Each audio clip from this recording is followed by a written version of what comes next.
Hello అండి. Hope everybody is good. ఫిల్మియర్ laboratory సంస్థ ఇన్ఫినిఫీట్తో కొలాబరేట్ అయ్యి 30 మంది సినిమా ప్రేమికుల సపోర్ట్తో ఓ మినీ క్రౌడ్ ఫండింగ్ ఫిల్మ్గా ఈ చిత్రం ధ్వాని మీ ముందు ప్రజెంట్ చేస్తుంది.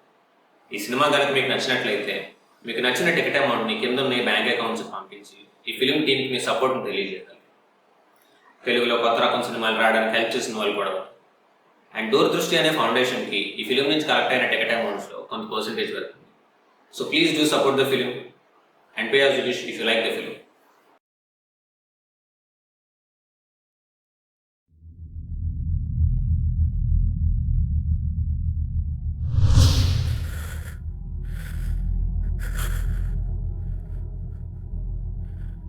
చుట్టుపక్కల 100 కిలోమీటర్ల వరకు ఎవ్వరూ లేరు.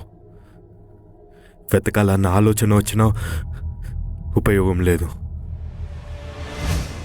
ఇక్కడ 2 రకాల దయ్యాలున్నాయి. మనుషులని పీక్కు తినేవి ఒక రకం. అవి గాల్లో వేలాడదీసిన బట్టల్లాగా ఉంటాయి. ఇంకో రకం మనుషులకి సాయం చేస్తాయని అంటుంటారు, కానీ వాటిని నేనెప్పుడు చూడలేదు. అవి ఆకాశం అంత ఎత్తుంటాయంట. అవి చెడ్డవైనా మంచివైనా సరే వాటి నుంచి తప్పించుకోవాలంటే ఒక మెరిసే రాయి మాత్రమే సాయం చేస్తుంది. మెరిసే రాయి ఓ మాంసపు ముద్ద లాంటిది. దూరంగా రాయిని విసిరేస్తే ఎంత పెద్ద దయ్యమైనా దాని వెంట వెళ్ళిపోతుంది. మనం బ్రతికిపోతాం. ఆహారం కోసమని బయటికి వచ్చాను. ఇప్పుడు వీటి మధ్య ఇరుక్కుపోయాను. నా సంచిలో ఆ మెరిసే రాయి లేదు, పరిగెట్టే కాలు తప్ప.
హలో,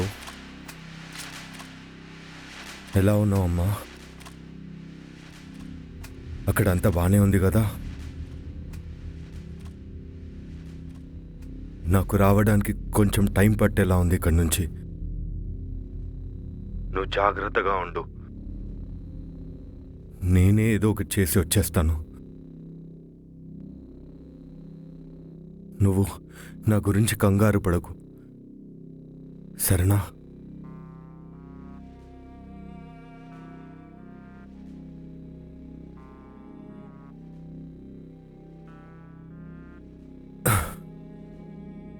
నాకు పెద్దగా దెబ్బలేం తగలలేవులే. ఏదో వాటి నుంచి తప్పించుకునేటప్పుడు కొంచెం కింద పడ్డాను, అంతే. దేవుడి దయ వల్ల వాటి చేతికి నేను చిక్కలేదు. నాకేం కాదులే. ఇంట్లో మంచినీళ్ళు అయిపోతే ఆ పాత కుర్చీ ఉంది కదా, దాని కింద ట్యాంక్ ఉంది, సరేనా?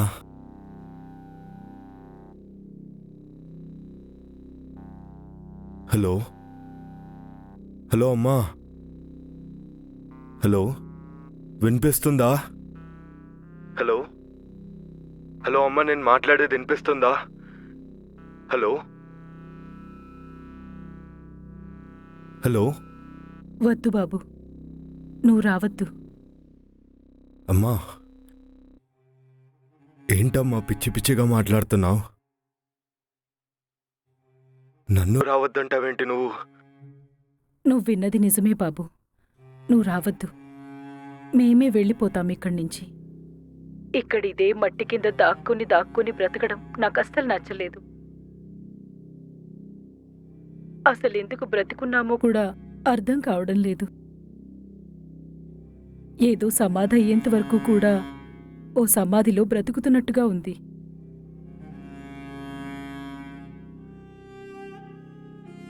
బయటున్న దయ్యాలకు భయపడుతూ ఇలా ఎంతకాలం లోపలే ఉండిపోతాం చెప్పు? బయటికి వెళ్తే ఒకేసారి చస్తాం, కానీ ఇలా ఉండడం నాకు చావు కన్నా దారుణంగా ఉంది. అమ్మా, అమ్మా, అలా అనొద్దమ్మా. నేనే వచ్చేస్తాను. కొద్దిసేపట్లో అక్కడ ఉంటానమ్మా. నేను ఇంటికి వచ్చాక మాట్లాడుకుందాం, ప్లీజ్ అమ్మా, అర్థం చేసుకోవా? లేదు బాబు, నువ్వే ఆలోచించు, నీకే అర్థమవుతుంది. ఇప్పుడు కూడా నువ్వు భయపడుతూ ఓ గుహలో దాక్కుని ఉన్నావు కదా. బయటున్న దయ్యాలు నిన్ను తినేస్తాయేమో అని చెప్పి నీ భయం. అలాగే నాకు కూడా నా లోపలున్న దయ్యాలు నేను బయటకు వెళ్ళకపోతే నన్ను తినేస్తాయేమో అని చెప్పి భయంగా ఉంది.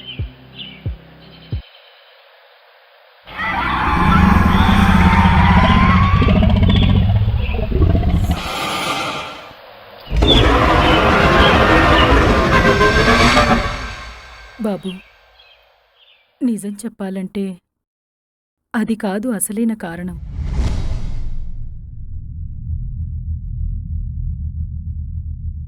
మరేంటమ్మా, చెప్పు. ఎందుకలా మాట్లాడుతున్నావు? ఎక్కడికో వెళ్ళిపోతానని ఎందుకంటున్నావు? నేనేం చేశానని? చాలా చేసావు బాబు, చాలా చేసావు.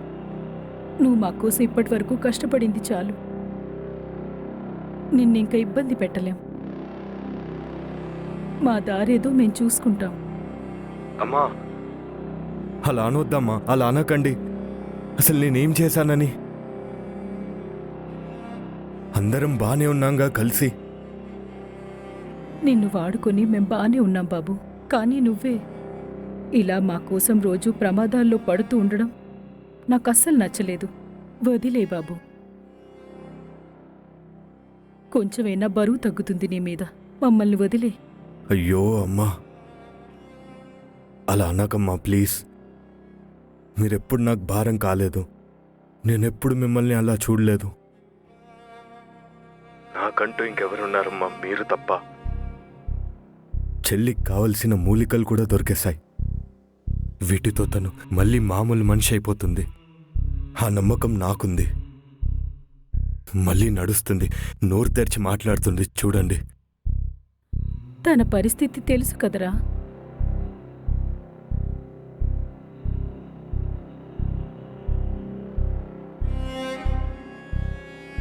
ఆకలేసిన కాళ్ళు కదలవు, అమ్మ అని పిలవాలన్న పెదాలు మెదలవు.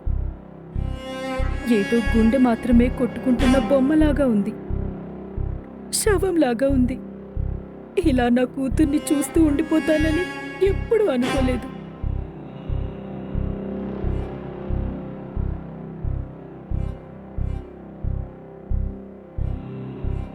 అమ్మా, అలా అనొద్దమ్మా. చెల్లికేమీ కాలేదు, తనకేం కాలేదు. సరేనా? చూస్తూ ఉండు, తను త్వరలోనే లేచి నిన్ను పట్టుకొని అమ్మా అని పిలుస్తుంది. అటు ఇటు నడుస్తుంది. మనలాగే మామూలు మనిషిలాగా ఉండాలనే కదా నేను ఇంత దూరం వచ్చింది. అవును బాబు, తెలుసు నువ్వొచ్చేస్తావు. నేనన్నా చెల్లన్నా నీకెంత ప్రేమో నాకు తెలుసు.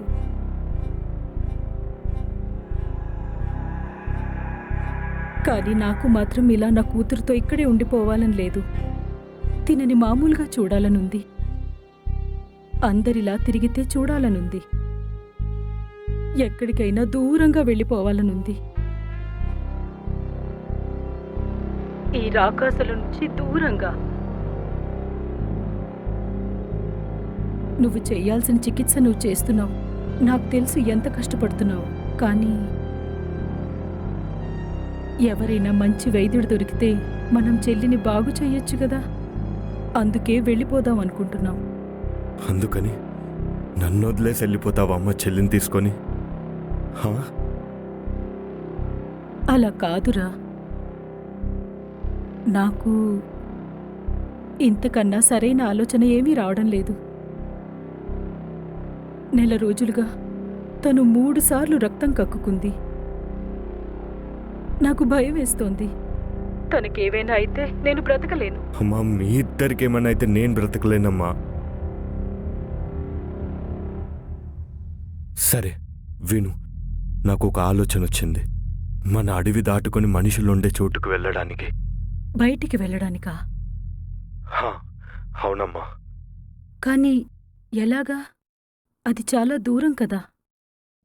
పడవేమైనా తయారు చేస్తున్నావా? పైగా నీళ్లున్న చోట అవి ఎక్కువ ఉంటాయిగా. వాటి గురించి నీకు తెలుసు కదరా. అమ్మా, చెప్పేది వినమ్మా. అవును, పడవే తయారు చేస్తున్నాను. కానీ నీటిలో వెళ్ళేది కాదు, గాలిలో వెళ్ళేది. నిన్న అడవికి దగ్గరలో ఒక కూలిన విమానాన్ని చూశాను. అది సగానికి సగం ధ్వంసమైపోయింది. అమ్మా, దాని రెక్కలైతే తెగిపోయాయి, కానీ దాని ప్రాణం ఇంకా అలాగే ఉంది. దాని ఇంజన్, దాని హార్ట్ ఇంకా పని చేస్తూనే ఉంది. మనం గనక దానికి రెక్కలు తిరిగి తొడిగితే అది గాల్లోకి ఎగురుతుంది. ఈ దయ్యాలన్నీ దాటుకొని వెళ్ళడానికి ఈ పక్షి మాత్రమే మనకు సహాయం చేయగలదు. నన్ను నమ్మమ్మా, ఇది ఖచ్చితంగా పనిచేస్తుంది.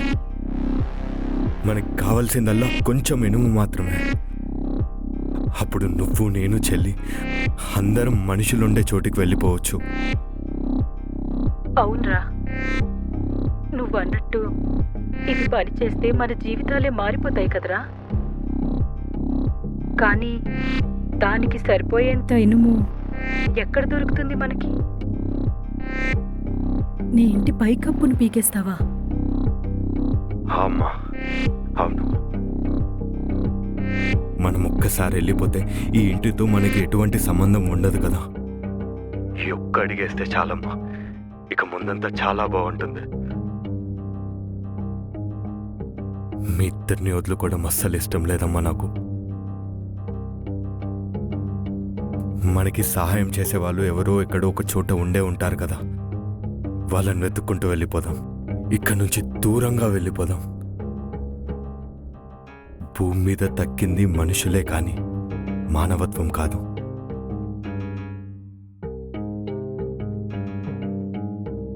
ఏ రాక్షసుడు రాకుండా నేను మిమ్మల్ని కాపాడుకుంటాను.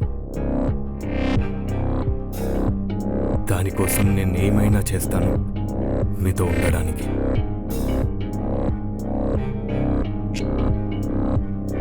నువ్వే అన్నావుగా, చావు రాకుండానే సమాధిలో బ్రతుకుతున్నట్టుగా ఉంది అని. ఒక్కసారి ఆలోచించమ్మా. నేను మాత్రం నీతో చెల్లితో పాటే ఉంటాను. వదిలిపెట్టను, అసలు వదిలిపెట్టలేను. నాకు తెలుసు బాబు, నువ్వు వదలవని. నీ కళ్ళల్లో కనిపిస్తుంది. నన్ను చెల్లిని నువ్వు ఎంత ప్రేమగా జాగ్రత్తగా చూసుకుంటావో నీ కళ్ళల్లో నాకు అది కనిపిస్తుంది.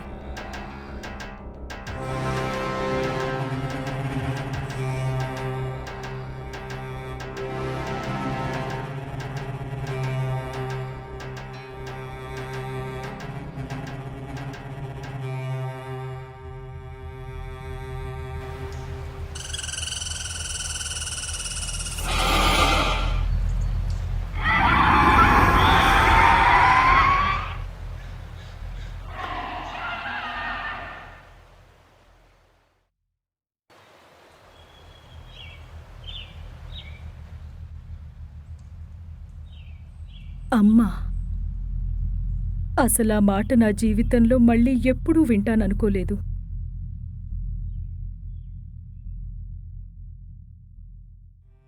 అసలే సంబంధం లేని మా గురించి నువ్వు ఇంతలా ఆలోచిస్తున్నావు, ఇంత సాయం చేస్తున్నావు, కష్టపడుతున్నావు.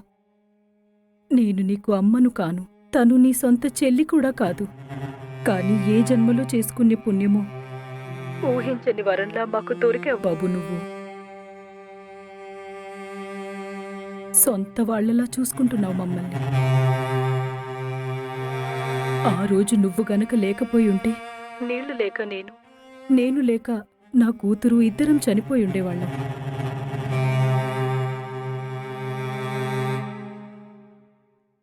ఎంతో దూరాలు వెళ్ళి మూలికలు తెచ్చి చెల్లికి నయమైపోవాలని పాటలు పడుతున్నావు.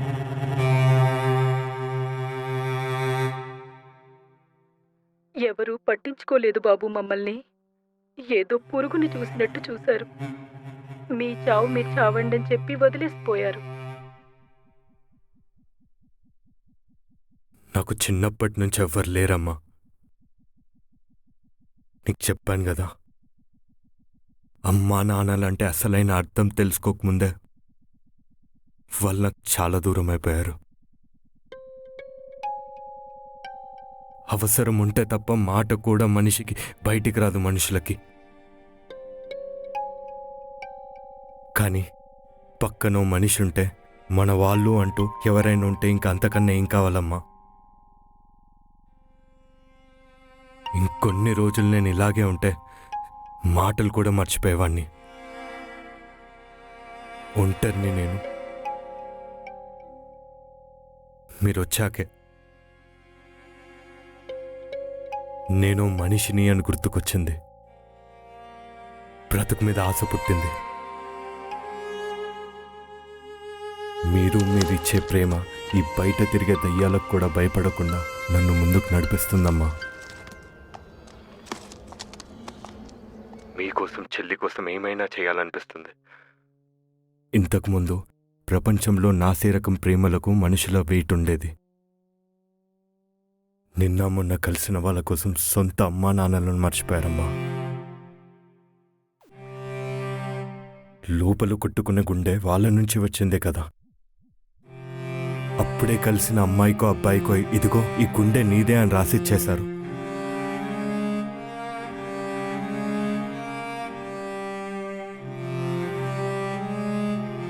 మనుషులు దూరమయ్యాక నాకు కావాల్సిందేంటో నాకు తెలిసింది.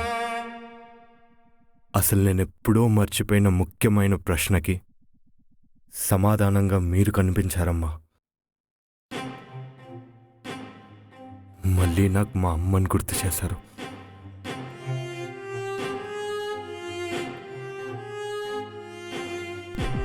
అలాగే మీతో పాటు ఒక బహుమతిని కూడా తెచ్చిచ్చారు. ఓ పుచ్చి చెల్లిని తీసుకొచ్చి ఇచ్చావు నా కోసం.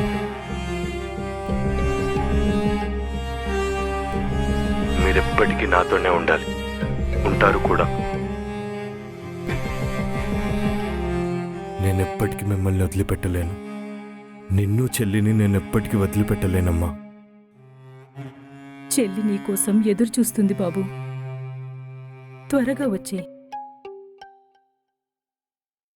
నువ్వు చెప్పినట్టుగానే మనం వెళ్దాం. నువ్వు ఎలా అంటే అలా చేద్దాం, సరేనా? అయినా ఇదేం నాకు కొత్త కాదు కదమ్మా. అసలు ఈ దయ్యాల అన్నిటికంటే మనిషే చాలా బలవంతుడు, తెలివైనోడు. ఆ విషయం వీటికి తెలియదు. చూస్తూ ఉండు, ఏదో ఒక రోజు వీటన్నిటికంటే మనిషే చాలా గొప్పవాడు అని తేలిపోతుంది. అప్పుడు ఇవన్నీ భూమి నుంచి తిరిగి వెళ్ళిపోతాయి.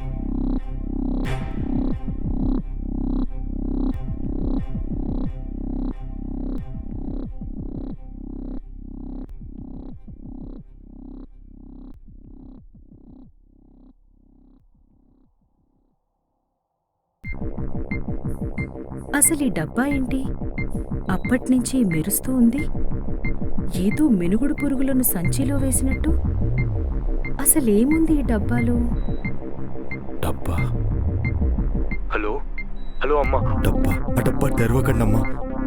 అమ్మా అమ్మా, దయచేసి దాంట్లో ఉన్న రాయిని మాత్రం బయటికి తీయకండి అమ్మా, దయ్యాలు వచ్చేస్తాయి.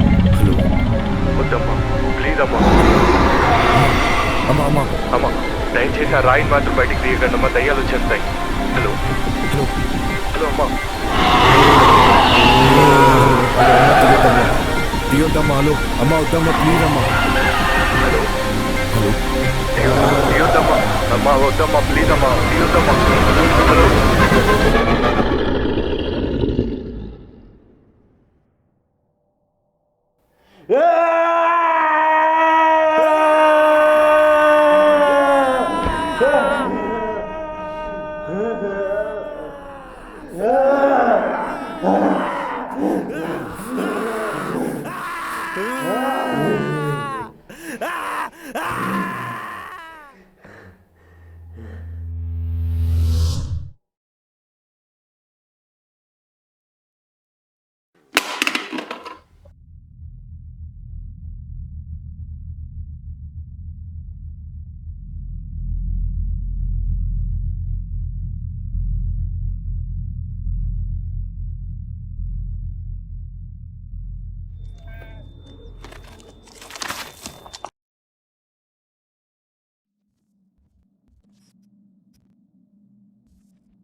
నాకు కావాల్సింది ఇంక భూమి మీద లేనప్పుడు నేను బ్రతుకుండే ఏం లాభం?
ఇక్కడ 2 రకాల దయ్యాలున్నాయి. మనుషులని పీక్కు తినేవి ఒక రకం, గాలిలో వేలాడదీసిన బట్టల్లాగా ఉంటాయి. ఇంకో రకం మనుషులకి సాయం చేస్తాయని అంటుంటారు, కానీ వాటిని నేనెప్పుడు చూడలేదు. అవి ఆకాశం అంత ఎత్తుంటాయంట.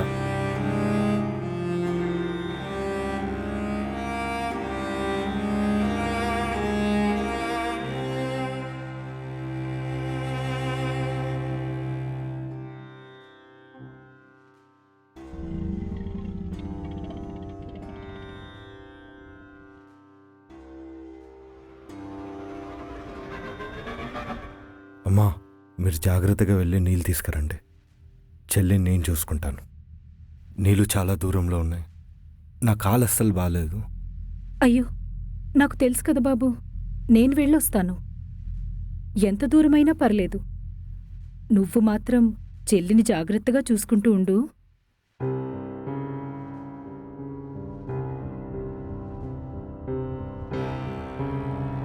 కంటికి కనిపించినంత దూరంగా మీ అమ్మ నిన్ను వదిలేసి వెళ్ళిపోయినప్పుడు బయటికి కనిపించని నాలోని మృగం నీకోసం నిద్రలేవడం,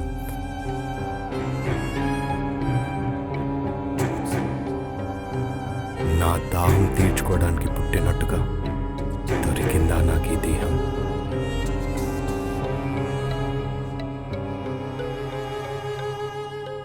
నీ కదలని కాళ్ళ మధ్య నాకు కావలసింది. తప్పనిపించడం లేదు, నువ్వు వద్దని చెప్పలేవు కాబట్టి.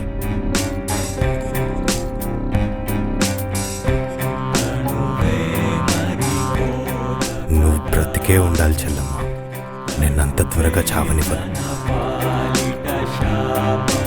ఈ అన్నయ్య ఆకలి తీరుస్తూ ఉండాలి కదా మరి.